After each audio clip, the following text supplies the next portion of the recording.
Hello and welcome back to Marvelous Tunes Podcast. Woo! Woo! I am CL. I am Kayla.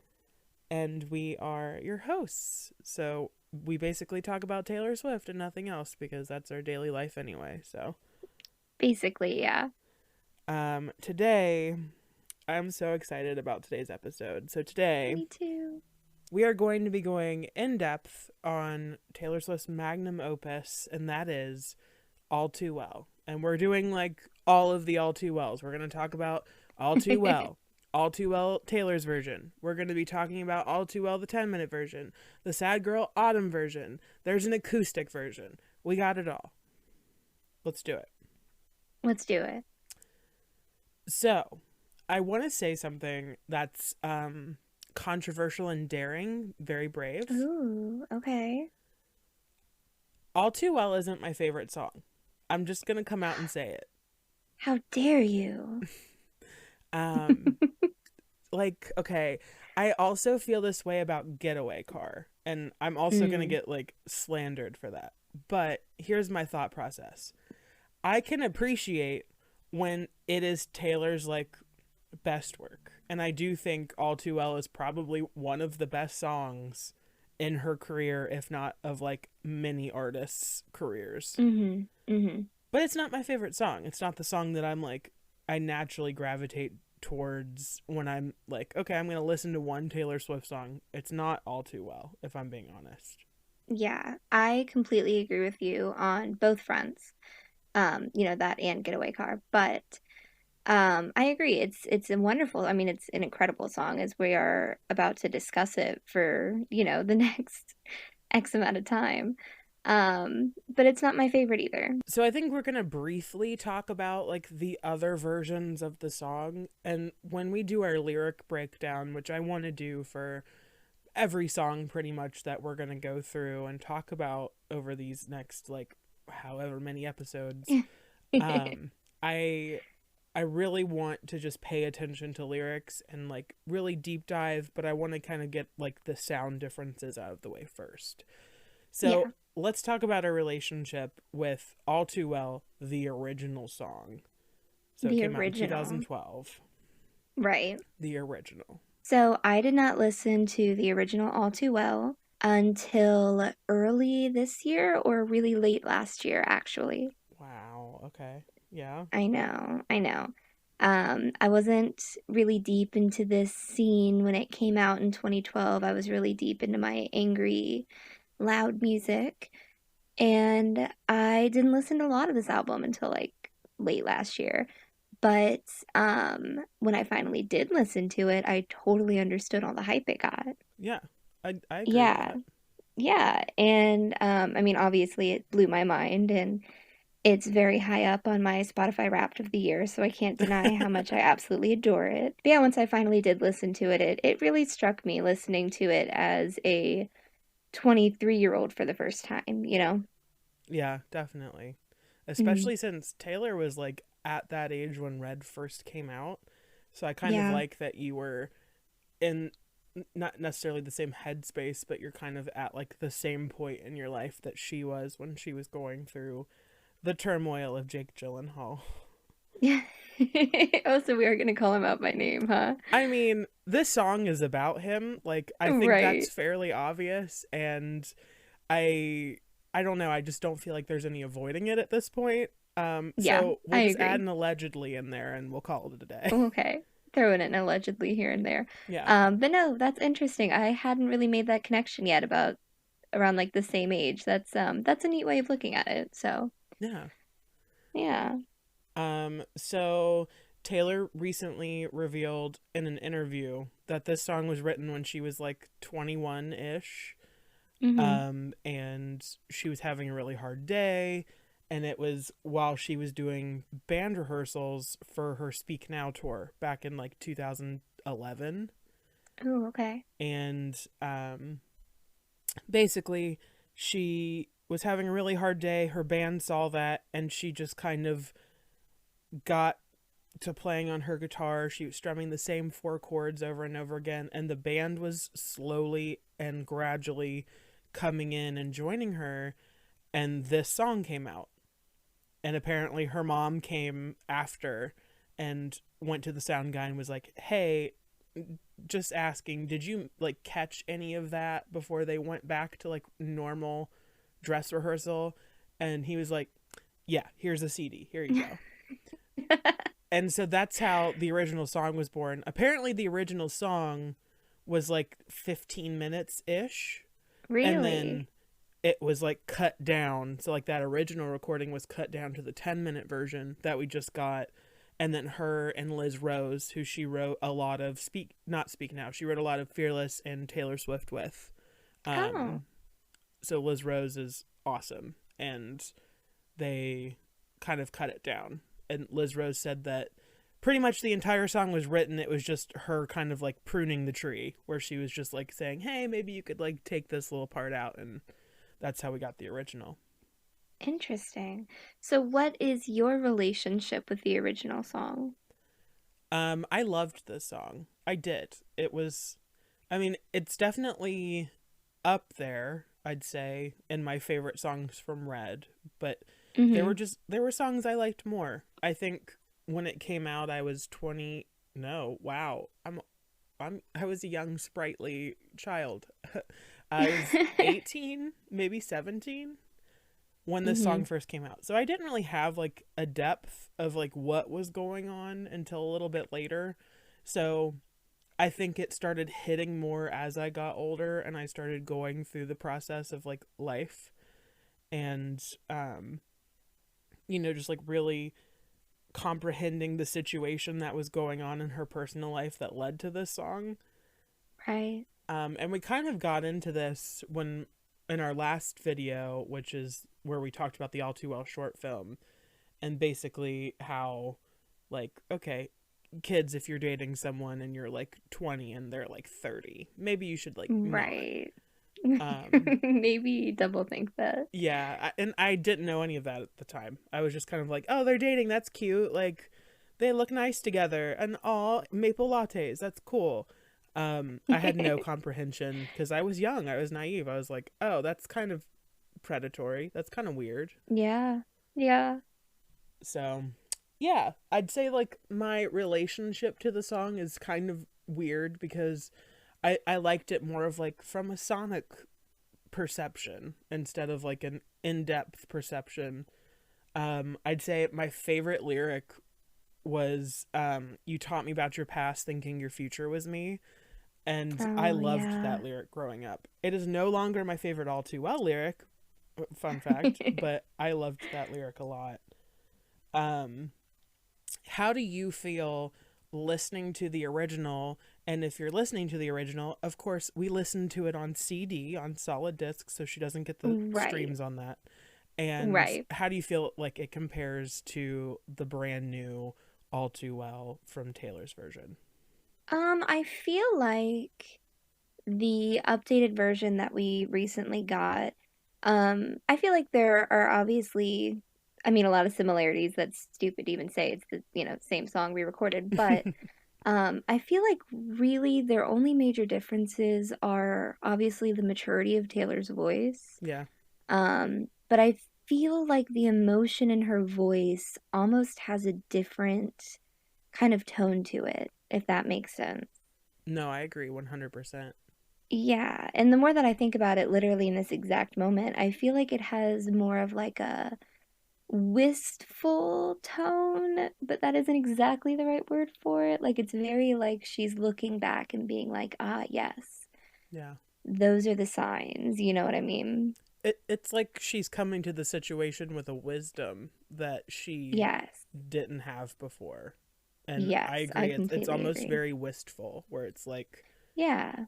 it's almost stung, but it's kind of not at the same time. Yeah. Completely. I will say I I don't know if it's just because we have the 10-minute version now, but I don't really go back and listen to the original, if I'm being completely honest. I have not. Mm-hmm. I did, I think, one or two listens of the just All Too Well Taylor's version, and then I was like, okay, I feel like I got what I needed, and it Yeah, almost like the story aspect of the 10-minute version has added such a depth that now that exactly. it feels like it's missing it when I go back and listen to the original song, which I cannot believe because that song was already like 4 minutes long, and I was like, whoa. But yeah, the 10-minute version was needed, definitely. I completely agree. Since, now that I have the 10-minute version, I think I'm the exact same way. I've listened to it like two or three times, the original Taylor's version. Um, and now I just kind of gravitate towards the 10-minute version a little bit more, and I think it is because of that detailed story aspect of it. Yeah, I agree. Um, I kind of just want to broach the other versions of this song before we dive into the 10-minute version and the lyrics and the story that's going on. What Hmm. did you think of the Sad Girl Autumn version? Oh my God. I love this version of the song. I I love it. love this version. I love I this love version. it. I am such a bitch for piano ballads. And you know this about Oh me. I yeah. love a good piano ballad. And I know that just that real stripped back isolation of the piano, along with this very emotional, like quiet, and makes me desperately want to learn the chords so I can play and sing along. I agree. I also thought it was really cool that she brought on Aaron Dessner to do the Sad Girl Autumn version because I feel like Jack and Aaron are her two big collaborators, so I thought it was really cool that Hmm. Jack did the regular version and then she had Aaron come on and put his own touch to the Sad Girl Autumn version. Oh, that is neat. I do like that. Yeah. Um, Yeah. I mean, his piano is unbelievably beautiful. Oh my gosh. I think, in my opinion, that Aaron Dessner is one of the most he's a genius when it comes to live Yeah. instruments and their sound, and I just think it's amazing what he can put together. And I think what I really wanted to applaud as well about this version is that Taylor finds a way to change it up, even though she's already changed it up so much. Like I'm, I find, in my opinion, as an artist and as someone who writes music, I find melody extremely hard. Coming up with different Hmm. variations, but yet you want it to sound very close and you want it to have the same like catch or rhyme to it. And I applaud Taylor because I feel like not only is she a stunning lyricist, but she's also a great composer when it comes to melody. Yeah. And it's just, it was very awe-inspiring to watch her take a song that we've heard several times before in several iterations over the past 10 years and put it this way. And yet it was not what I was expecting when I was thinking like a piano ballad version of it. It was very haunting, it was very beautiful, but Yes. it it just hit. She hit different. She hit different. I jumping off of that, I also thought it was very interesting that with a lot of like the melody and the tone to this version, I feel like it changed some of the connotation of the lyrics. Agreed. Yeah, like certain lines seem to have different meanings when it was sung the way that it was. Is there one that sticks out to you? I mean, the biggest one is probably one that I know we're definitely going to talk about with the 10-minute version, but the never good at telling jokes, but the punchline goes Yeah, kind of verse. That one, it just sounded a lot more sad, obviously, in the Sad Girl Autumn version. But it sounded a lot more like fiery in the 10-minute version, in my opinion. And it just kind of I changed the agree. meaning of the line to me. I agree. Like it sounded more depressive, and this is what I was also gonna say. This is the one that stuck out for me. Is it sounded so depressive, but when you're actually in the, um, like for example, when she performed it on SNL, and it has where the beat drops Mm-hmm. out, where she goes, "But your lovers stay my age," and then the band falls out behind her. She sounds like sassy Yes. as fuck. She's like, Yeah, I love the kind of broad range that we're getting from her through these multiple versions of this song. I completely agree. I mean, this one song and all of these different versions really, really show the range of her voice and the sound of her music. Definitely. Speaking of the SNL version, I want to say the end where it's her and two of her background singers. I can't remember which ones it was. But it was her and two of them, and it was just a cappella, and they're doing the outro. It was Yeah. so hauntingly beautiful, and I didn't think that that passage could get any better, and it did. Yep. It did. Yeah. It the ending of that, I was completely blown away. Like I was silent for a solid minute after it ended, just like comprehending what I've just seen. I had chills. It was so good. Mhm. Oh yeah. It was so good. It was Um, really good. It was such a good performance. I also love the fact that Taylor Swift is like the only person who broke the SNL like schedule. She was like, instead of doing two I know. performances, I'm gonna do one that's like the length of 3 songs because fuck your drag. And I loved it. And I love that SNL like completely played along for the whole thing too. Like I felt, didn't they have like their own little Easter eggs that they included with like the red thumbtack? Yes, definitely. Yes, I loved it. I'm all Um about it. I briefly want to talk about real quick her Three Sad Virgins clip where she was on the bridge. It's not a bop. I'm just saying. It's I enjoy it. You know, Pete Davidson and Taylor Swift in the same song. I love it. Okay. Um we're going to get into like some of the lyrics and So excited. we're going to break it down. We're going Yeah, to break it down. Okay.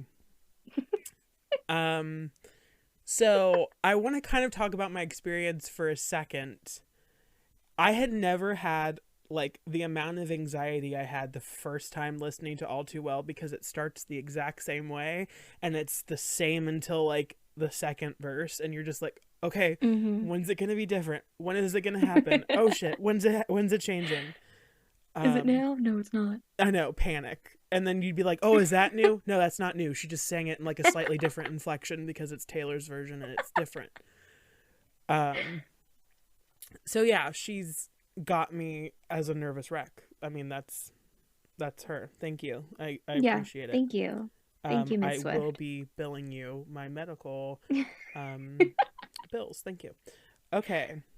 Verse 1. I Verse one. walked through the door with you. The air was cold, but something about it felt like home somehow.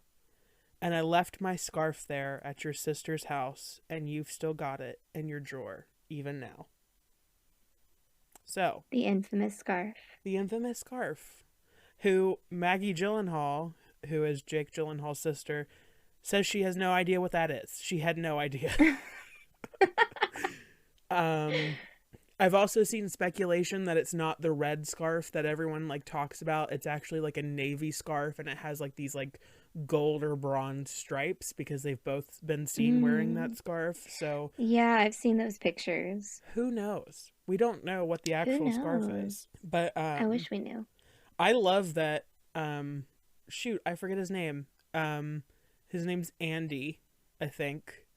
And he Andy. does a lot of like housewives work. Um and I want to say his show is Watch What Happens Live. I want to say that's what Oh, his Andy show is called. Cohen. Andy Cohen, that's what it is. I love that Andy Cohen had the kahunas to ask Maggie Gyllenhaal. So in Taylor Swift's song All Too Well, she says she left a scarf at your house. Do you know this? And Maggie Gyllenhaal's just like, I've been asked about this before and I have no idea what you're talking about. I love Maggie Gyllenhaal, and I can totally picture her reaction of just being like, "No, I don't know about the fucking scarf, okay? Like, Just move on, okay? This is just awkward for leave me everyone. alone." Okay. Verse 2. Oh, your sweet disposition and my wide eyed gaze. We're singing in the car, getting lost upstate. Autumn leaves falling down like pieces into place, and I can picture it after all these days. Iconic. I feel like the line Iconic. that describes this album is autumn leaves falling down like pieces into place. Like that is what I Oh, I would use to completely agree. describe the Red album. I completely I agree. love it. Definitely that fall vibe. Yeah, I definitely. I really like, and this is something I hadn't picked up on before. I really like her specific lyric choices here in this verse about her wide-eyed gaze, because it really helps like magnify that like innocence to her, you know? Oh, I agree 100%. Hmm. It's like Her she's, youthfulness compared to his. yeah, definitely. Also, sweet disposition is is it the Temper Trap, right? There's a band called the Temper Um, Trap, and they have a song called like Sweet Disposition. Well, apparently that's Jake Gyllenhaal's favorite band. Shut up. So if that's true, I'm not saying it Oh is, my but this is like God. rumors I've heard throughout the years. Like if that's true, Hmm. I love how petty she is in like the tiniest ways. That it's like only you will know this. Only you will pick this up, Jake Gyllenhaal. But that's so iconic. I love that. I love it. The pre-chorus. And I know it's long gone, and that magic's not here no more. And I might be okay, but I'm not fine at all. Oh, oh, oh, is what Genius says. Um, but I'm not fine at all. I love this lyric that I might be okay, but I'm not Yeah. fine at all, because I feel like that perfectly describes a breakup. No, completely. It's like, I'm okay. Like, I'm not dead, but like, God, no, I'm not. I'm not fine. Yeah, I'm not fine, but I'm okay. I'm getting through it. Yeah. Yeah. It is what it is. It It is what it is. is what it is. But no, I feel like that line is so iconic, but for good reason. I mean, it really hits you. I feel like I don't know, it's like it creeps up on you where you're like, fuck, like no, I'm not fine. It definitely Not at gives me the all. dog with the top hat and the burning building vibes. This is Um, fine. Everything's fine, but I'm not fine. I'm not fine. Everything's okay, but I'm not fine at all. What a Um, good meme reference. so the chorus, The chorus. 'cause there we are again on that little town street. You almost ran the red 'cause you were looking over at me. Wind in my hair. I was there. I remember it all too well. Um, I mean, it sounds like he should have gotten pulled over. Like he almost ran the Yeah, red. okay. When I've pictured this line, like when you listen to a song and you kind of have like that movie that runs through your mind. I've always pictured it being with them in like a convertible, and he's just straight up speeding like 70 miles an hour down the road, and he is full on like his entire body turned looking at her, and she's just like, what, like, look at the fucking road, like that's a goddamn red light, and like He's it's just so like stupid. staring at her and he's like, I will watch the colors on your alabaster skin to know when to go and when to stop. And she's like, bro, no. Like, Bro, there's it's traffic it's lights. fucking Like, red. it's red. No. I love that though. I always had the same feeling. I was like, homie needs to work on his like driving school game. Like, if he's like Right. almost ran the red, like, I know that yellow's a suggestion, just being honest, but still, like, that's precious cargo. Taylor Swift's precious cargo. Right. Right. Okay, verse 3. Photo album on the counter. Your cheeks were turning red. You used to be a little kid with glasses and a twin sized bed. And your mother's telling stories about you on the T ball team. You taught me about your past, thinking your future was me. I mean, this was, I think, my favorite verse in the original song. Yeah. I It can just see tells the why. story so well. It's just like, you took me home, and literally, I met your mom, and she's telling Yeah. me things thinking that I'm going to be like her daughter in law one day, and then yet you have the nerve to fuck me over? Like, what the shit? Like you have the balls, dude. Um, well, and you mentioned it earlier, that line that, taught me about your past, thinking your future was me. And it's just the more that I keep thinking about it, I'm like, that line is criminally underrated because everyone who's been in a relationship knows that. Like learning Yeah, everything you can about the person and then suddenly your future with them is gone. Like it really is a devastating line that I think is genius in and of itself. 100%. And I feel like this is definitely the passage where I find it the most relatable because, I mean, Yeah. especially in like our area, I feel like it was like a national law that every boy under the age of 7 had to play t-ball.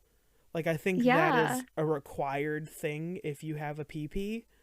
And In this area, it definitely is. definitely, like I played t-ball when I was younger. Yeah. And I hate sports. Look at me now. I'm 8,000 pounds. But Yeah. I still love that because I feel like it gives you those little twists and turns that are more like, not twists and turns, those flavors that like you can pull into your own life and your own circumstance that aren't necessarily like Hmm. niche. And I really like that Yeah. about it. I completely agree. I completely agree.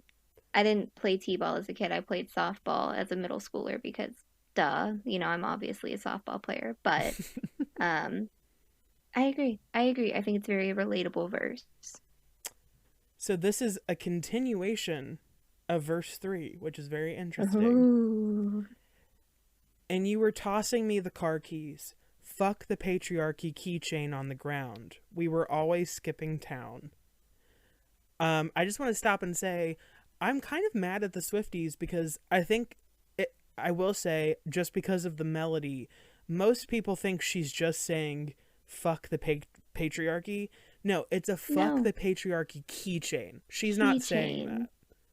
that. No. I've noticed a lot I of mean, people she being could. like, it's really, I mean, yeah. I mean, fuck the patriarchy, dude.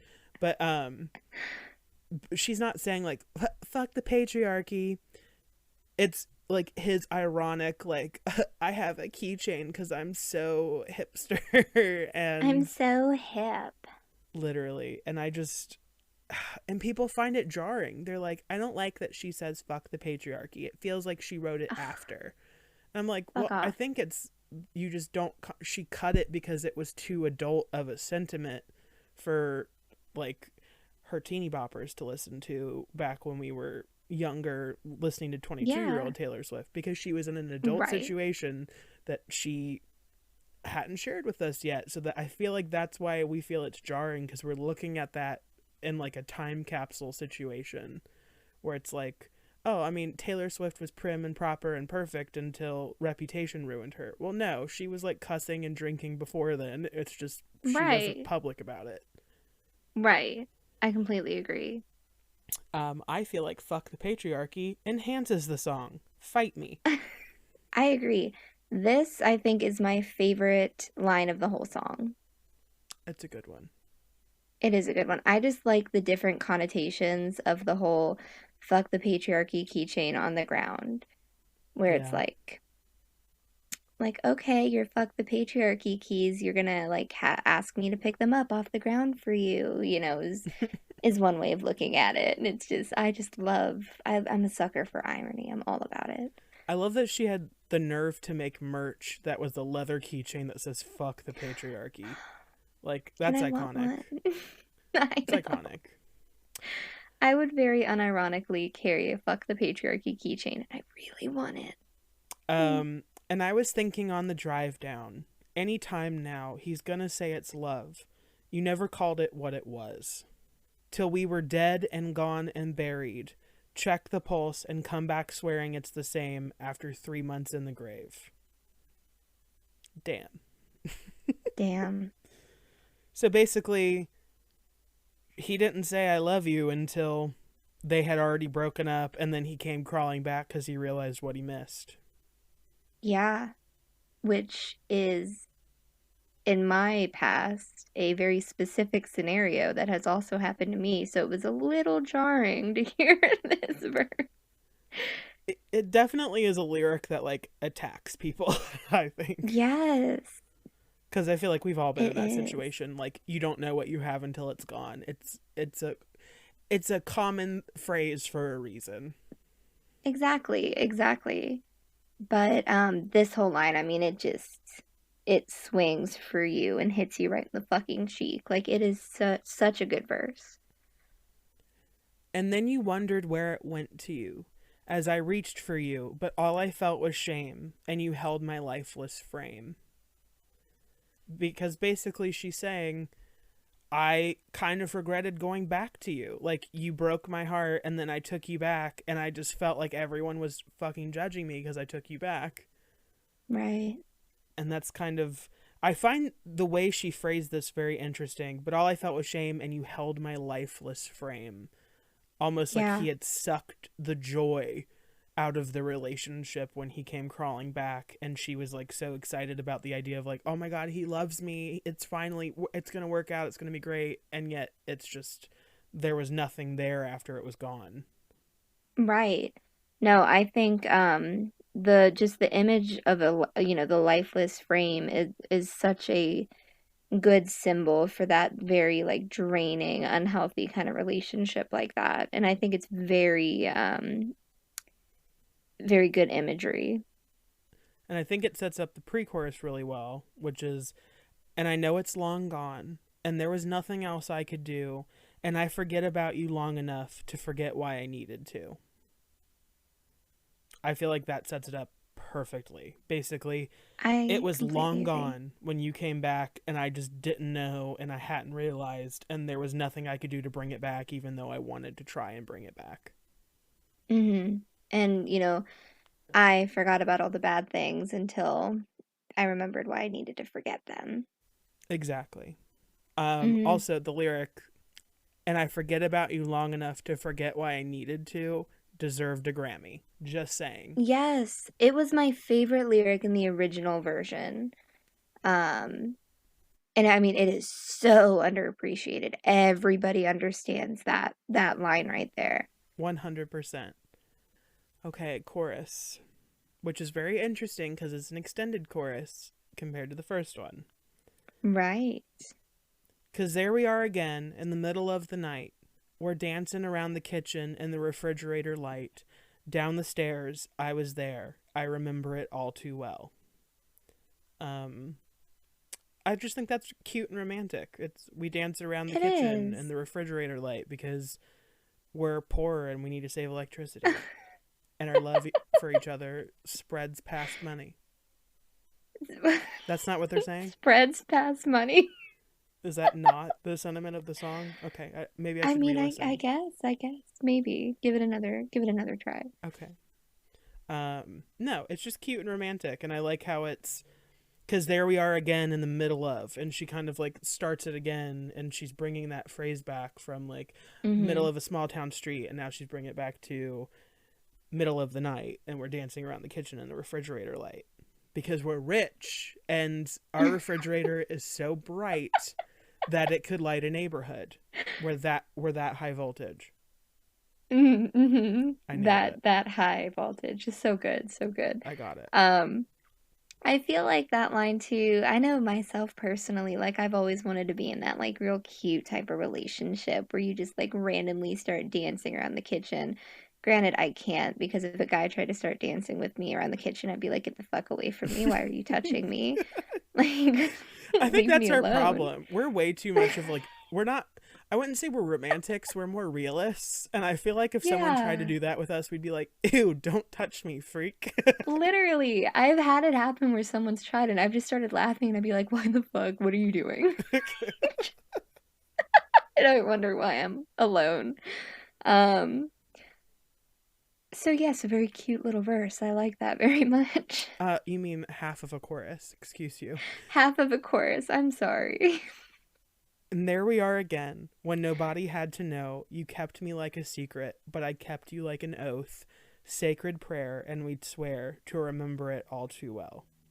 So I think this is my new favorite lyric from All Too Well. And it is, you kept hmm me like a secret, but I kept you like an oath. So good. So Yeah, good.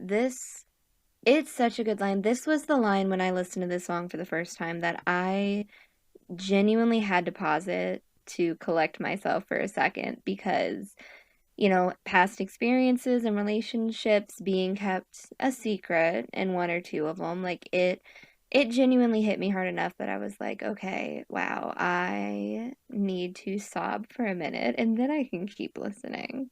Yeah. Um, but even just the imagery of it is so good. I mean, the secret and oath comparison and then taking that to the sacred prayer. Like, it's such a geniusly written line. And I mean, I'm kind of outing myself here as like kind of an asshole, but I've definitely been in the situation where I was like, okay, I'm not telling anyone about you until I'm sure about you. And Right. I don't think I realized how much that probably hurts until I read this, because it's like, you kept me like a secret, but I kept you like an oath. Like, you were important to me, but apparently I wasn't important enough to you to introduce you to like friends and family and whatever. And that's Well, kind of fucked up. Like, I'm kind of like, whoa, I need to eh, reanalyze my my habits. a Um, little fucked up. Once it reaches like 5 months into a relationship and you're still a secret, you're like, ooh, bitch. I gotta go. Anyway. um, but yeah, I love that line. I think it's beautiful. I do. I love an add-on chorus. Like, I'm such a bitch for an add-on chorus. Willow is a Mm-hmm. prime example. Love that. Oh, And so I really love that. loved this, and literally my jaw was on the floor when she Yes. added on the chorus. I was like, oh shit, It here was we go. so unexpected. I thought it was just going to be new verses. So having like an add-on to the chorus, I was like fucking shocked. So good. Okay, the bridge. This is like one The of her most bridge. iconic bridges of all time. Well, maybe we got lost in translation. Maybe I asked for too much, but maybe this thing was a masterpiece till you tore it all up. Running scared, I was there. I remember it all too well. Damn. Damn. That's I was even like just taking it Damn. in like holy shit. I Damn. mean, Can we talk that about? first Can we talk about? I think Jake Gyllenhaal was in a movie called Lost in Translation. There's another little was he dig. in Yes. was he in Lost? Oh my god. How did I not know that? It was like one of his first movies, I think. That's so funny. Um, I was gonna say, I mean, those first two lines, like maybe we got lost in translation, maybe I asked for too much. I love it so much because I feel like when a relationship ends, you kind of have that back and forth of like, well, maybe something just went wrong, or maybe it was my fault. Maybe it really is my issues that are getting in the way. Yeah. And I like that, she brought that up, but then she's also like, well, maybe it was a fucking masterpiece, but you ruined it, bitch.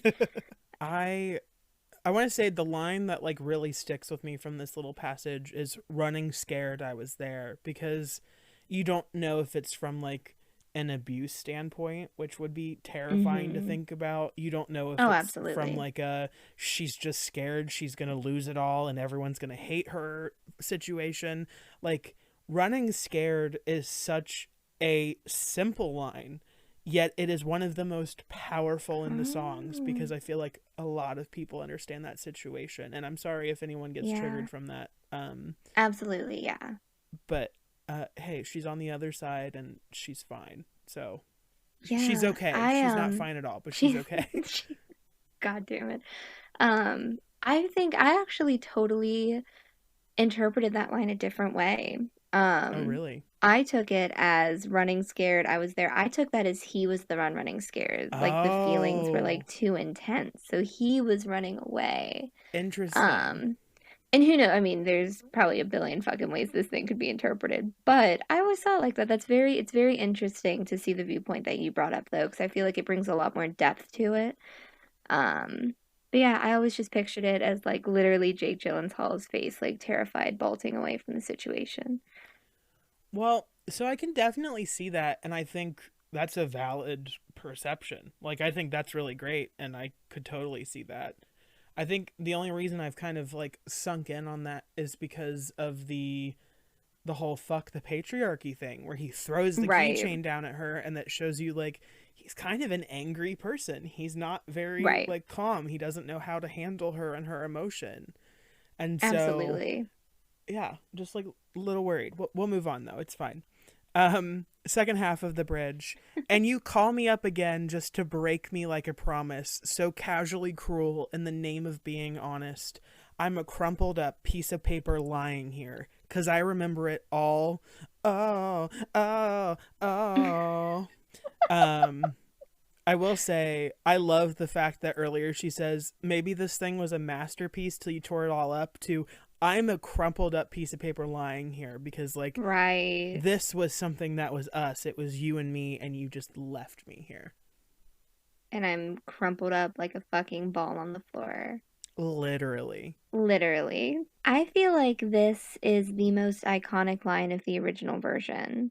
I feel like everybody screams along to "and you call me up again just to break me like a promise." Like that line She's just so high broke a up in the thousand melody. It hearts. deserves a scream. I Come on. know. It deserves a scream. And as an alto who does not have her range to go high enough, it's like a screech more than a scream. But I mean, it's an iconic line. Like it's I I will don't know. say this line definitely brings out the predatory pterodactyl in me. Um, I am obsessed with this line, and I feel like during the short film it was so well executed because it's going and you call me up again just to break Oh, me like a promise, and literally Sadie Singh is just like bawling in tears in a bed, and there's like the phones yes. lighting up. It's iconic. I love it so much. It is iconic. I will say it's interesting that, this is the most iconic line of the original version. But with this new updated version with the new lyrics being included, but with all of the new content we get in the 10-minute version, this verse or this bridge almost doesn't hit as hard in the 10-minute version because you're almost blown away by everything else that's happening. I disagree. I You here's disagree. my thing. I feel like it's like hit after hit after hit with the 10-minute version to the point that it's like Mm-hmm. it's building and building and building, and I think without this it feels like a peak, but then it just peaks again. Is kind of where I'm at. Like I don't feel Ooh. like it's a like it doesn't not hit. If I don't know if I'm Right. explaining that correctly, but I feel like it's like instead of it No. being the peak moment that where it like everyone's like, oh my god, it's building up to this point, it's building to another point. Right. Okay. I think you explained what I was saying a lot better because that is exactly the point I was trying to make, but I wasn't as Oh, eloquent sickening. as you. Sickening. Because no, like what I meant to say is like everybody, this was like the peak of the song. Everybody loved it. And now it hits this point and you're like, fuck yeah, crumpled up. Like totally, I get it. But then you're like, ooh, wait, there's a real sassy line coming up. You know what I mean? Okay, speaking of sassy lines, okay. Hmm. Um they say all's well that ends well, but I'm in a new hell every time you double cross my mind. We'll just talk about that for a second cuz I mean, we'll have a lot to say Yeah. about the next. I love the double cross your mind, like double cross my mind line. I think that was really cool. Because basically she's saying every time that I think about you, it's almost like a oh, and then I'm like, oh wait, that fucker ruined me. Never mind. And it's almost Right. like her emotions and her brain are just like psyching her out. Right. Right. I completely agree. I also love the little callback that she says, "All's well that ends well," and she does that in Lover, except it's in a very different contrast in here because it's all's well that ends well, and I'm in a new hell every Same. time, and then in Lover, it's all's well that ends well to end up with you. With you. Right. I love that. I didn't even catch that. And I love that she's like, she wrote this in 2011, like 10 years ago. She was thinking, well, all's well that ends well. Like, I guess it's fine that I'm an emotional wreck and I was in love and it like destroyed me. And then now, 20 years later, 20 years, damn, 10 years later, she is saying the same words, except it's in a I'll take this magnetic force of a man to be my lover, like a wedding. Right. Like, I just think that's so cute. Uh, that is really neat, and I really love that she chose to do that as a callback. I feel like that's really special. Yeah. Yeah. You said if we had been closer in age, maybe it would have been fine, and that made me want to die. um, I mean, I get it. I get Yeah. it. You can't change your age. It sucks. Like, it's skeevy that he was in love with you and you were a baby and he was a grown ass Yeah. man. Right. I love the fact that the line itself, when you read it, is really blunt, that it's just like, and that made me want to die. And obviously when you sing along, like there's a lot more to it and blah blah blah. But I love that. I feel like it just kind of cuts off full stop, period. I mean, I Made me would want to consider die. if I was Jake Gyllenhaal, that would be a personal attack, and I am here Same. for it. I love it. Same. I just I find it so interesting that even he was like, you said if we had been closer in age, maybe it would have been fine if you were like my age and we were both in our 30s and we had the same priorities going on.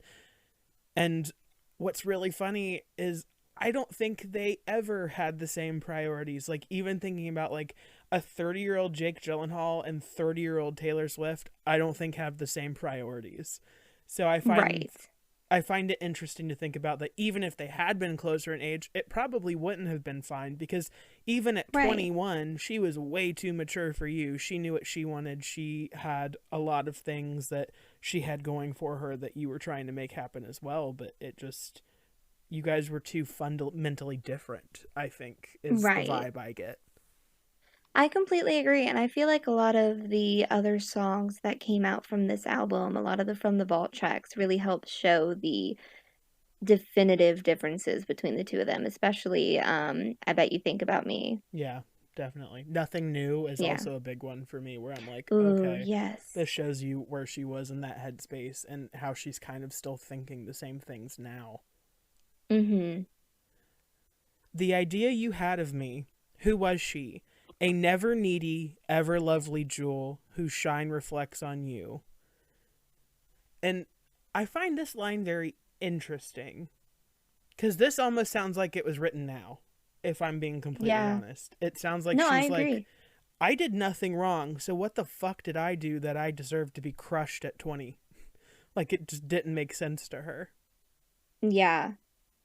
I completely agree. I really like this line in the sense that it's like I feel like it's that idea of like, okay, you had an image of me in your head, and in your head when we first started talking, you were like, great, like she's never needy, she's Yeah. always beautiful, blah blah blah. And I feel like it's just a really valid part of like getting further into a relationship Mm-hmm. that inevitably ends because you're never going to be that person that's in someone's mind. Um and I really love the idea that she laid it out there real bare. And I feel like it's a bit of a call out to be like, oh, I'm too needy for you. Fine, fuck you. It's in my song. You know what I mean? I agree. It's super interesting because she's basically like also saying, so you're saying I wasn't human, like you thought I wasn't human, like a never needy, ever lovely jewel whose shine reflects on you. You just think I'm like a Oh, Christmas ornament. I'm not I'm like an an object to actual you. person with human emotion and feelings and problems. And I think that's a Right. super interesting observation to make at that age. I agree. Like I'm an object to you that helps reflect on you and make you look better. Yeah, And exactly. that is a very mature line to come out of a 21-year-old. Agreed. Yeah. Um, Not weeping in a party bathroom. Some actress asking me what happened, you. That's what happened, you. Damn. Damn. It's so angry and pointed, and I love it. I agree. There's speculation that the actress is Anne Hathaway.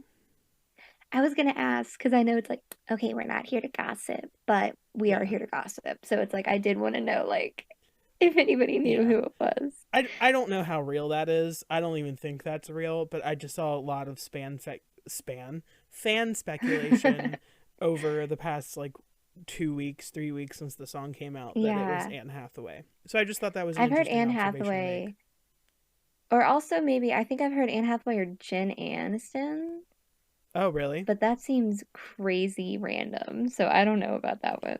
I don't know. I feel like they all kind of run in the same circles. They're all like they're all SAG award like nominees and Yeah, winners, and I guess it would make sense. I don't know.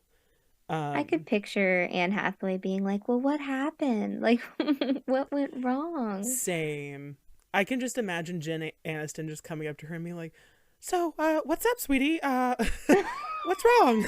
She's like consoling 20-year-old Taylor Swift. Oh my God, I've never heard your Jen Aniston impression before. Oh, thank you. Oh my I God. appreciate it. Ross? No. Oh my That God, was horrible. stop. I'm sorry. No, Um, I'm crying. That was good. but no, I just love this line. Some actress asking me what happened. That's what happened. You are the problem in this situation. It was not me. You And I love you it. are the toxicity here. You crank that. Sorry. Um, but I love that line. Also, the next little spot in this, ooh, kills me. I This is a know. I'm close not second for ready. me. You who charmed my dad with self-effacing jokes, sipping coffee like you're on a late night show. But then he watched me watch the front door all night, willing you to come, and he said, "It's supposed to be fun, turning 21." Damn. Damn. Damn. And I was like, damn. Oh, Um, God. I love that this bitch was literally like, your dad's Jimmy Kimmel. I'm just gonna impress, and I'm going to be all fake smiles, and we're not gonna get down Mm-hmm. to the nitty gritty. And I kind of like that her dad kind of saw through the facade. Saw through it. I like that Jimmy Kimmel, by the way, I'm sorry, this is a side note, is the first late night talk show host you think of. Well, I wanted to pick someone who has a late night show. That's why I Oh, said see, you it. know more than me. You know everything. Okay, I'm sorry. I'm just But I do kidding. I agree. love you, Stephen Colbert. Hearts to you. Anyway. Um, no, I agree. I love the fact that her dad was like, mm-hmm, okay. Like you're putting on a good act here, buddy.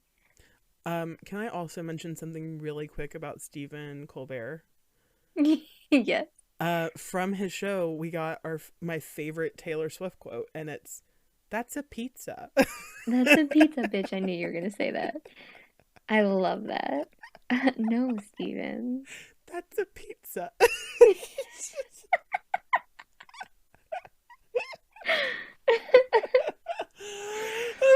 Oh, it's Oh so good. no. It's so She's good. like, "No, that's a No. pizza." Anyway, and then we got the cool little callback to, I can't focus anymore. We got the I'm cool sorry. callback to the moment I knew. The moment It's I supposed to be knew. fun Yes. turning 21. So cute. Okay. It's so cute. The more I look at these lyrics, the more I'm like, okay, did Taylor Swift somehow get a time machine and write about specific events that happened to me in the future? Because I'm starting to feel really called out by this song. By things I haven't felt yet. But I No, still am but it's called out. like I'm still called out. Well, no, it's like I was broken up with by somebody the day after my birthday, and he didn't come in town for my birthday events, and I was like, "Ugh, I feel like this is written about me. It's like my Yeah. dad watching the door to the karaoke bar and being like, mm-hmm. Oh my god, tell me when your Um, album comes out. Okay. but yeah, no, I agree. I think this is one of my favorite verses from the song as well. Which gets us into verse 5. Verse 5. Verse 5 is how you just said that. I know it is. I have to do that thing. Oh my god, there's an interview with Kristen Bell in which she's like, my one big thing that bothers Dak Shepard when we're at home is if I hear an accent or a noise, I have to replicate it with my mouth. Why And is that I have you? never related to something so real, because you literally said that, and I just had like oh my god, I'm gonna shit my pants if I don't say this. Like, I'm gonna release my bowels in anger if I don't get to repeat what you just said. I Um, feel like that's so you, and I've never heard that before because you do. Every time I say anything with an accent, you're like, I'm a copy of this bitch. just call me a mirror. I'll show you every version of Oh, yourself tonight. Okay. Verse 5. verse Time won't 5. fly. It's like I'm paralyzed by it. I'd like to be my old self again, but I'm still trying to find it. After plaid shirt days and nights where you made me your own, now you mail back my things and I walk home alone. Um, this line calls me out. I'd like to be my old self again, but I'm still trying to Yeah, find it, because God. personal time, I was in a relationship, 2 years ago, something like that. Mm-hmm. Still trying to figure out who the fuck I am after that point. So that Yeah. line hits, even though, again, it's a pretty like simplistic phrasing. It's just like, I Mm-hmm. want to be my old self, but I just don't know who that is right now. And I love Yeah. that. I completely agree.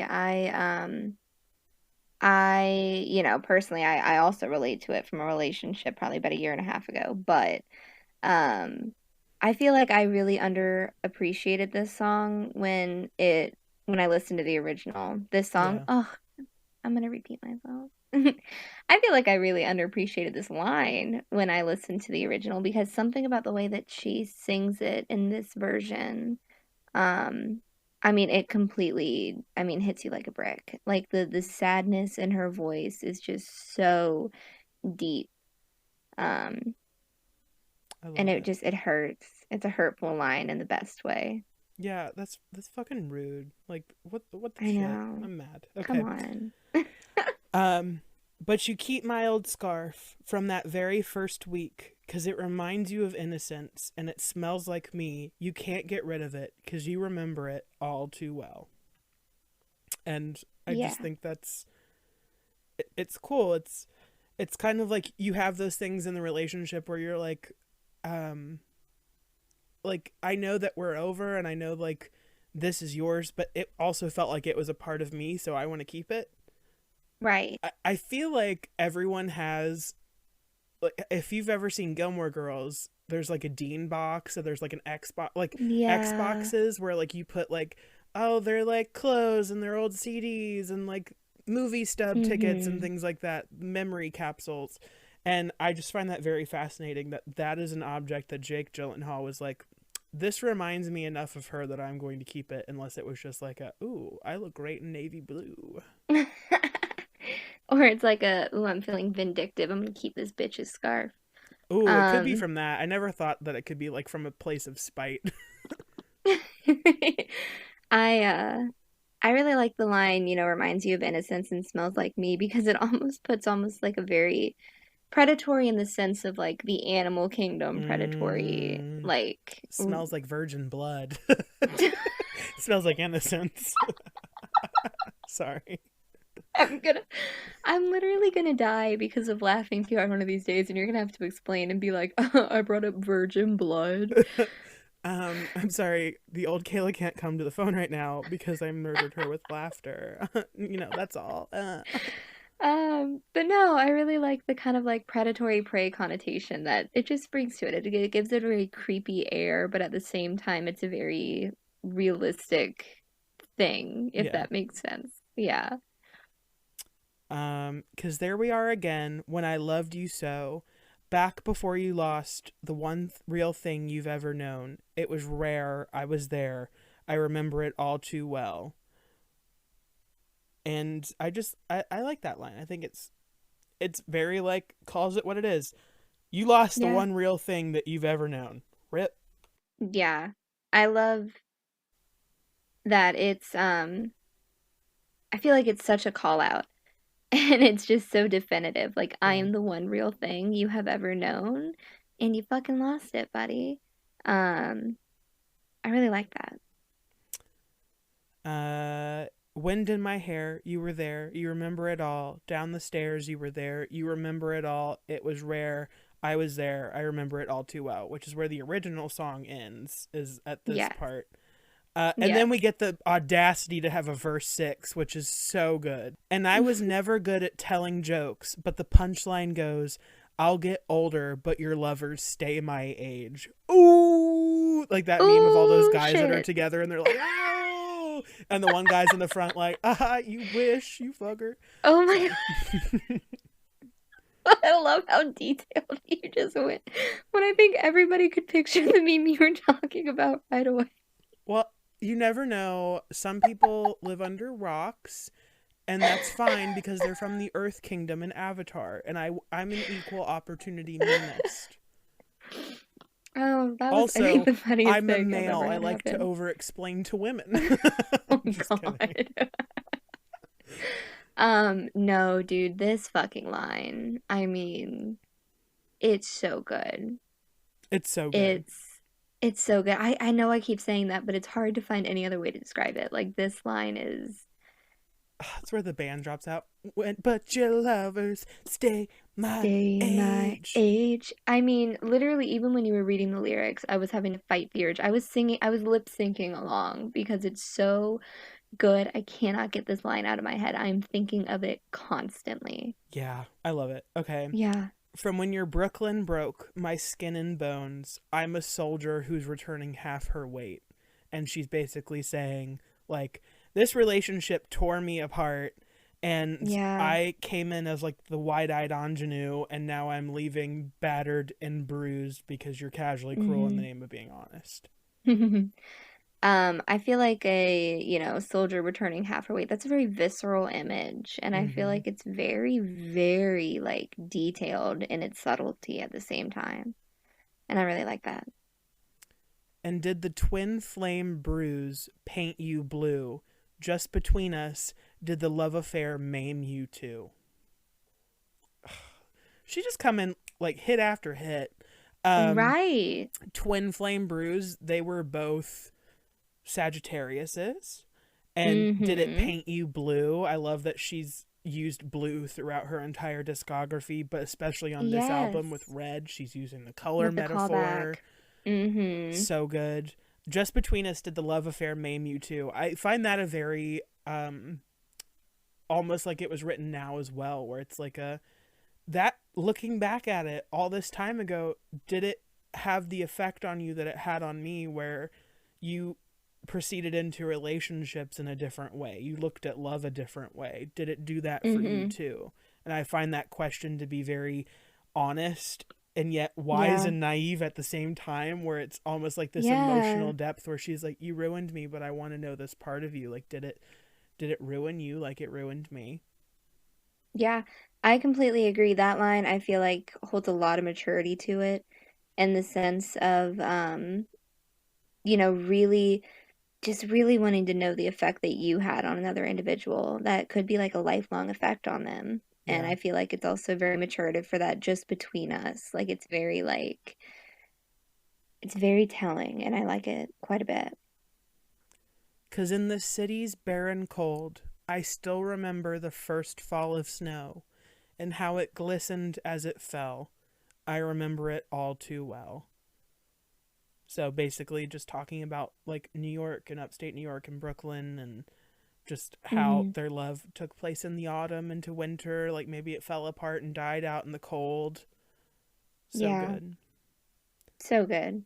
And then we have the very beautiful outro, which I'll just simply run over, and it's just between us. Did the love affair maim you all too well? She does some great bass notes. Hmm. Wind in my hair, I was there, I was there. Down the stairs, I was there, I was there. Sacred prayer, I was there, I was there. It was rare, you remember it all too well, etc. Hmm. Um, I love the outro. I think it might be my favorite part of the song, especially in the SNL version. I think the acapella was just so Yes. beautiful. I completely agree. That acapella just hit completely different. I I have a new respect for this song at the age of old I am, and now looking back on it with some experience and some hurt under my belt, Hmm. I am astounded that a 20-year-old wrote this song, and Yeah, it needed to be 10 minutes. I'll just I say that. I agree. feel like this is the new version of the song. This is the version of the song I'm going to listen to.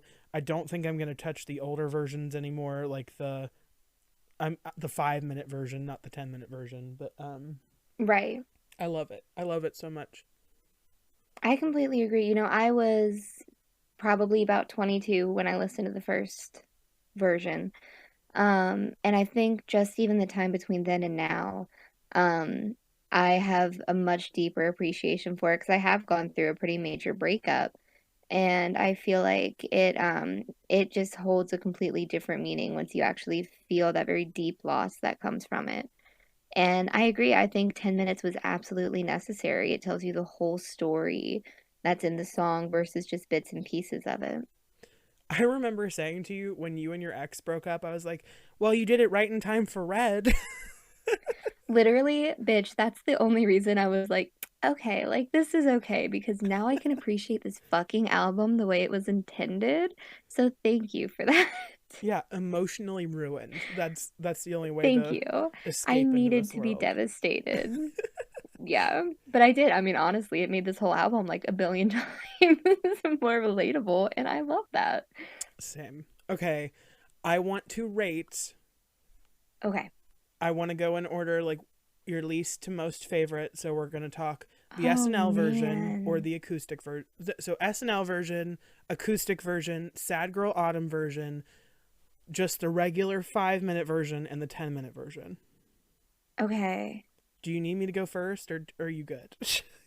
You can go ahead and go first. I'm gathering thoughts. Okay. In fifth place, the original 5 minute version. I just Hmm. think it needed the 10 minutes. That's why it's so Yeah. low for me. Which Yeah. is weird because it was already like one of the best songs of all time, and now it's fifth place. Um, In all its variations. yeah. And then I'm gonna say fourth would be the acoustic version, Hmm. just because I feel like it. I like the sound of it. I like how she and has like the audience around her in the version, but I think I just like it better with the fuller sound. I just like the Yeah. ambiance of it. It makes you get lost in the story Yeah. more. I completely agree. Our lists are the exact same so far. Okay, cool. I'm gonna say SNL version third place, Hmm. even though it's probably the most catchy one. I I like the fade out ending of the original a little bit better, so that's why it's at number three. Um, and then I'm gonna go Sad Girl Autumn, and then 10 minute version. I think that's my list. Solid. Solid choices. I would have the 5 minute version at number five as well, and then the acoustic version. Um, oh man. Oh man, okay. I thought I had it. This is really hard. I think, oh God, I don't want to sound like I'm copying those, but I do think SNL would be third. Which is hard because I love that version. I Same. thought it was such a good live performance and the vocals were incredible. Agreed. But I love my piano ballads. So Sad Girl Autumn narrowly beats it out for Yeah. second place. And then 10 would be one. So we have the exact same list. Nice. I mean, that makes sense. We have the Nice. same taste. I mean, Taylor Swift. Yeah. Yeah. I thought you were gonna say same brain, but We have one brain cell in common, and I would like custody. Thank you. I need visitation. No, no, The no. I'm just silence, deafening. kidding. I never heard silence quite this Quite this loud. Sorry. loud. Thank you guys so much for listening to us babble on about All Too Well. Thank you. Yes. I want to know in the comments, is this your favorite Taylor Swift song? If it's Yes. not, what is your favorite Taylor Swift song? Like, I want to know, like, what Ooh. beats this out for you as like one of the best songs of all time, you know? Yes. Where can they find you on social media? You can find me on Instagram at kmarzian. K Marzian. Yes. It is written somewhere. I promise you can find the spelling somewhere. It's very difficult. If you're on YouTube, I have it in the description box, or it's also on Ah, the yes. actual video. You can watch it. I'll look at you come through. So yeah, K Marzian. I am at CL Blue Official on all social media. Also, if you're watching this on YouTube, I have a YouTube channel. I make new videos every Friday and Saturday at noon. What else? Subscribe. Yeah, subscribe, please. That'd be great. Leave a like and a comment.